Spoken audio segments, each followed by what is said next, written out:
उत्तराखंड के श्रीनगर गढ़वाल के किट्सू ब्लॉक में एक 3 साल की बच्ची को गुलदार ले गया। माँ बच्ची को बचाने के लिए गुलदार के पीछे भागती रही, रोती रही, बिलखती रही, तेज चिल्लाती रही कि मेरी बच्ची को छोड़ दे, लेकिन गुलदार बच्ची को मुंह पर दबाकर भागता रहा। माँ काफी दूर तक गुलदार के पीछे दौड़ती रही, उस पर पत्थर मारती रही, लेकिन मुस्कुराती, खिलखिलाती वो प्यारी मासूम अब गुलदार के जबड़े में आ चुकी थी और गुलदार उसे अपने साथ घने जंगल में ले जा चुका था। किट्सू की यह मासूम बच्ची तब अपने आंगन में खेल रही थी। उसे अभी ठीक से बोलना नहीं आया था, लेकिन उसे गुलदार के बारे में जानकारी थी, क्योंकि माँ उसे अक्सर गुलदार के नाम से डराती थी।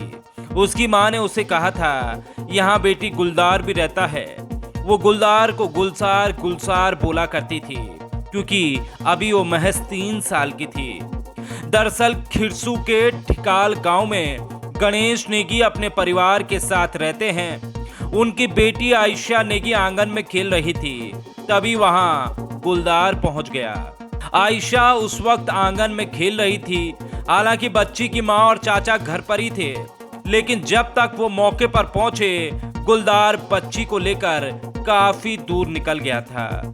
गांव में रहने वाले लोगों ने बताया कि क्षेत्र में गुलदार पहले भी कई बार आया है और मवेशियों का शिकार भी किया है। इस बारे में वन विभाग को सूचना दी गई थी, लेकिन कोई ठोस कार्रवाई नहीं हुई। 3 साल की आयशा नेगी के माँ पिता को फिलहाल रो रो कर बुरा हाल है, क्योंकि बच्ची की किलकारियां अब पूरे घर में चीख रही हैं। वो बच्ची अब माँ पिता को दोबारा कभी नहीं मिलेगी, जिसे खेलते कूदते परिजनों ने देखा था। एक छोटी बच्ची का घर से चले जाना कितना दुख देता है, ये परिवार ही जानता है। लेकिन उत्तराखंड सरकार को गुलदार के बारे में सोचना बेहद जरूरी है, जो वाकई में पहाड़ों में मासूम बच्चों के लिए काल बन चुका है, क्योंकि ये वो परिवार है जो न पलायन करके गांव की शान बढ़ा रहे हैं, लेकिन गुलदार इनके परिवार का चिराग छीन रहा है।